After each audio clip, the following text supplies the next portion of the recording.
আমার এলাকায় একটা, যদি আমি এলাকা থেকে নির্বাচন করেছি, কিন্তু সারা দেশের মানুষ সোশ্যাল মিডিয়ার মাধ্যমে যারা আমাকে চিনেন আমার জন্য দোয়া করেছেন।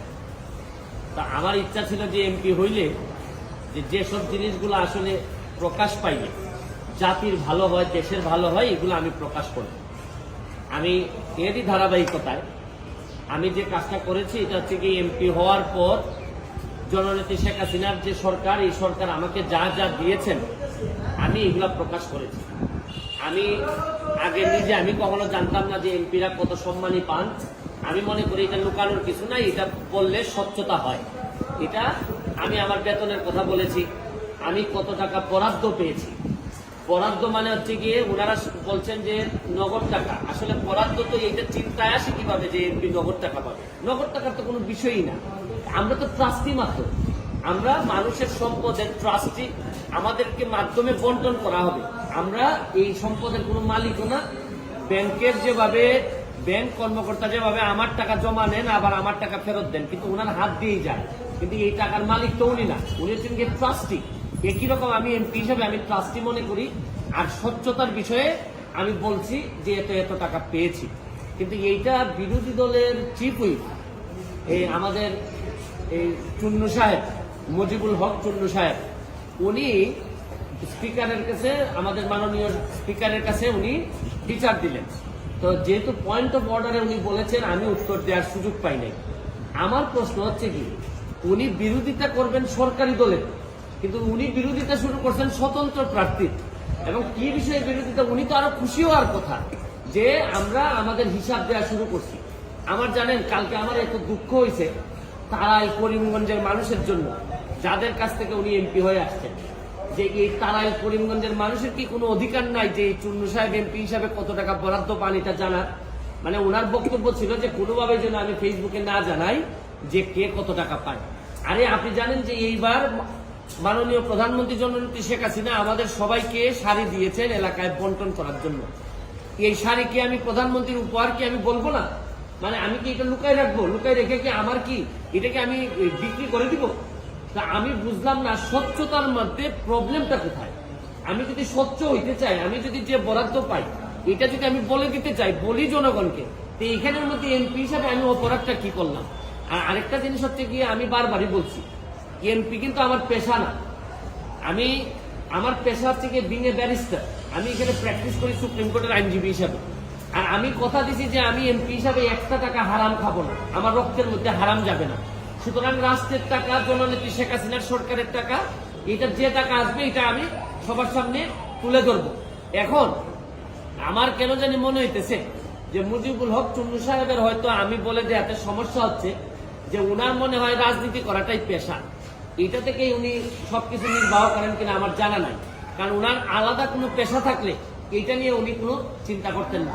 তবে কালকে উনি একটা বুদ্ধি করে কাজ করছেন, বাকি সব এমপিরা ওনার দলে টানার চেষ্টা করছেন যে 349 জন এমপির নাকি বদনাম হচ্ছে। আরে কি আশ্চর্য কারবার! একটা মানুষ এমপি হওয়ার পর তার বরাদ্দ সে বলবে না যে আপনার জনগণের এই বরাদ্দ আসছে, আপনারা আপনারটা ভাগ করে নেবেন।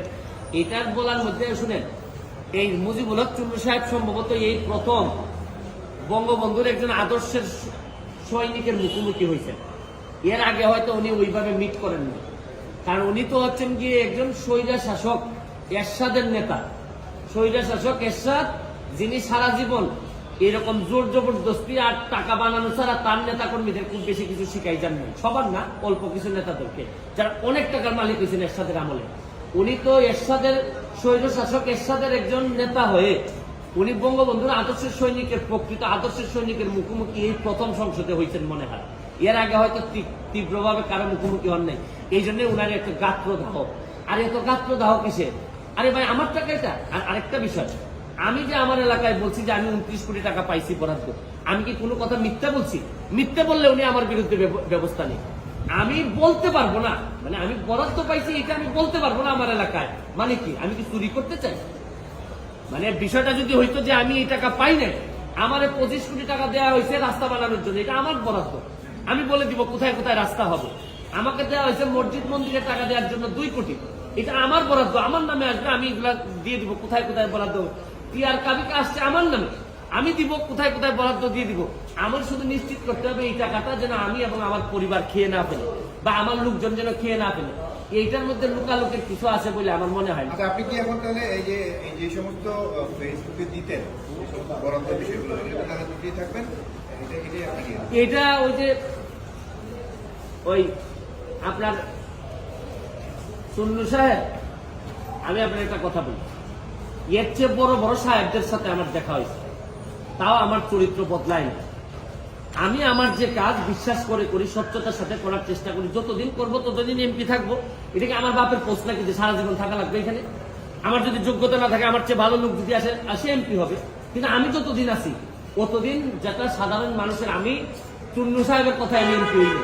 আমি এমপি হয়েছি আমার 7 লাখ মানুষের ভোটে, এবং দোয়া এমপি হয়েছি, এবং ল্যান্ডস্লাইড ভিক্টরি হয়েছে আমার। আমি আমার জনগণকে খুশি করার জন্য যা করব তাই করব। আমি এর বাইরে কোনোদিন যাওয়ার প্রশ্নই আসে না। এটা তো শুনেন। আচ্ছা, আপনাকে তো বলছে স্পিকারের কাছে বলেছে যে উনি যেন আপনাকে ডেকে বলেন, যদি স্পিকার আপনাকে ডাকেন তাহলে আপনার অবস্থান কি হবে? অবস্থান পরিষ্কার। আমি আমার যে বক্তব্য আপনাদের সামনে দিলাম, এই বক্তব্য আমার মাননীয় স্পিকারের সামনে দিব। সেই এখানের মধ্যে আলাদা হওয়ার কোনো সুযোগ নাই। তবে আমার বিশ্বাস, এই মুজিবুল হক চুন্নু সাহেবের যে ব্রেইন আর যে অবস্থা, তার ব্যাপারে আমি যা শুনি, তাতে আমার বিশ্বাস মাননীয় স্পিকারও জানেন তার অবস্থাটা কি। যে সে যখন বক্তব্য দেয়, আমি বুঝতেই পারি না কি বিরোধী দলের লোক বক্তব্য দিচ্ছে নাকি না সরকারি দল বক্তব্য দিচ্ছে। মানে এমন ভাবে সরকারের মধ্যে ঢুকে আছে এই ভদ্রলোকের বিরোধী। আরে ভাই, সবসময় সরকারি দলের সাপোর্ট করার জন্য তো মাঝে মধ্যে বিরোধিতা করতে হয়। সরকারি দলের মানে আপনি সবসময় ক্ষতি চাইবেন তা না।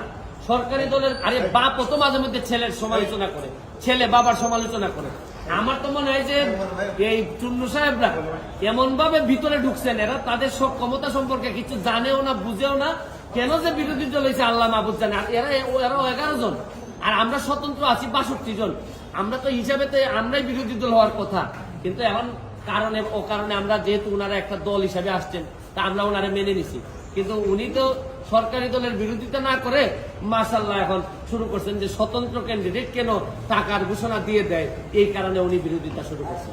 আমার এখন তার এলাকার করিমগঞ্জবাসীর জন্য আল্লাহর কাছে দোয়া করা ছাড়া আপাতত আর কোনো পথ নেই।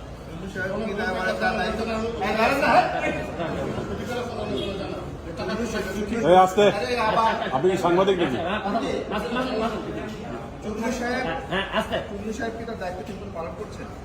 আমি তো উনার দায়িত্ব কিভাবে পালন করছেন আমি জানি না।